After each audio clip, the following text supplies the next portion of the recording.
Hey everyone, hope you all are well. The first thing I'm doing as always is priming the eye area, and to do that I'm using the Urban Decay Eyeshadow Primer Potion. I've just added a few swipes of this across the eye area, and then I'm taking the Sigma 3D HD Precision Brush and I'm using that to buff and blend the primer into the skin anywhere that I'll be adding eyeshadow. And this will just to help to ensure the shadows go on nice and smoothly, they blend nice and easily, and they last all day long as well.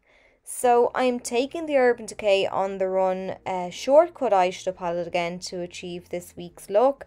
A few questions on it from last time, but yes it is. It's part of a trio of palettes which was inspired by the original Born to Run palette. It's a mini, so it's handy and great quality.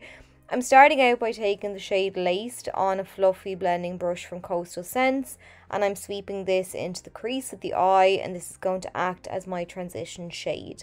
So I'm just using circular and windshield wiper motions to buff and blend this colour into the crease, and I'm winging it out on that outer edge just to give my eyes a nice little lift. So once I've gotten one layer down, I'm going back in with a touch more shadow and I'm intensifying that colour. There's really not too much to this look. It's all pretty much based around one shadow, which I'm going to use next. So the next shadow I'm taking then, it's called After Hours. It's this nice cool toned metallic grey, but then it's got this gorgeous sort of pinkish shift to it. So I'm applying this to the lid with the use of a flat C-shaped brush. I'm patting this all over. I did spray a little of the All Nighter setting spray, the glow version from Urban Decay, onto the brush before I added the shadow to the lid, just to give an extra bit of a pop. But once I've the majority of the shadow off of my brush, I'm then going to place the brush down on the edge of that shadow, just where it meets the crease line, and then flick and feather it upwards all the way along the crease, just so it overlaps with the shade that we applied first. So there's only so much feathering I can do with that flat brush, so I'm going to switch back to the fluffy brush that I used originally, and I'm running this back and forward in the crease again, just to merge those two shadows together.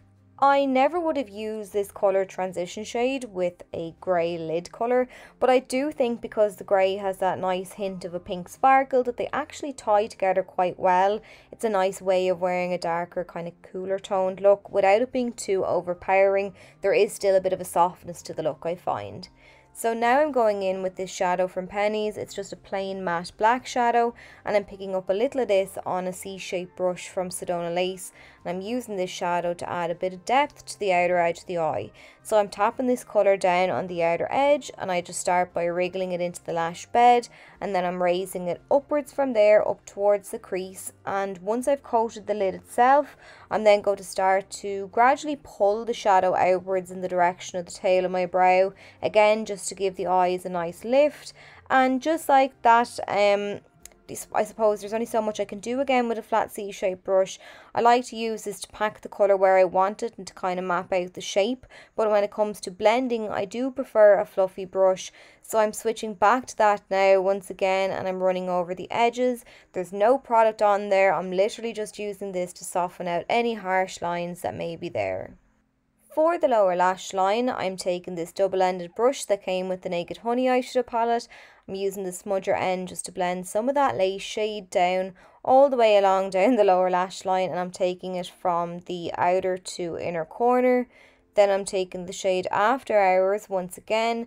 This time I'm using it straight from the pan, just as it is, no setting spray, because I want that grey smoky shadow down along the lower lash line.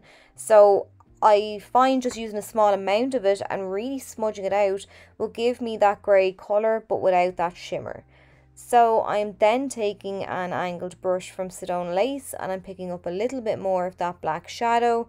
I'm tapping this down into the roots of the lashes on the outer third of the lower lash line, and then I'm looping it up and coating the outer portion of the top lashes as well.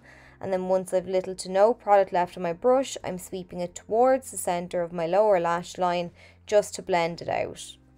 I'm now taking a little of my favourite face powder, and I'm running this underneath the eyes, and then I'm naturally blending it out just to clean up underneath there. If you had any fallout up until this point, lightly dust this away before adding the powder, or you're just going to smudge it all across your under eye. But I like to do this just to add a little bit of a brightness. So for the waterline then, I'm taking the Urban Decay 24/7 Glide On Eye Pencil in the shade 0. I'm applying this halfway across the lash line, or waterline even, and some may think this looks a little bit odd, but I like how it defines the waterline a bit, but it doesn't close off the eye entirely. And then if you do have trouble with liner smudging in your inner corner, well, it won't be an issue because we're not applying it there. I've added some of the Sosu lashes now, and I'm blending my own lashes in with those false ones with some of the L'Oreal Air Volume Mascara, and I'm focusing this kind of mainly on the outer third just to flick out the lashes there, and then adding it to my lower lashes too. And as a finishing touch, I'm using the shade Sin on a Sigma pencil brush, and I'm applying this around the tear duct and slightly underneath the lashes as well. And then that's it. So I hope you enjoyed the tutorial. I hope you found it helpful and easy enough to follow. If you did, please do let me know, and I'll catch you all really soon.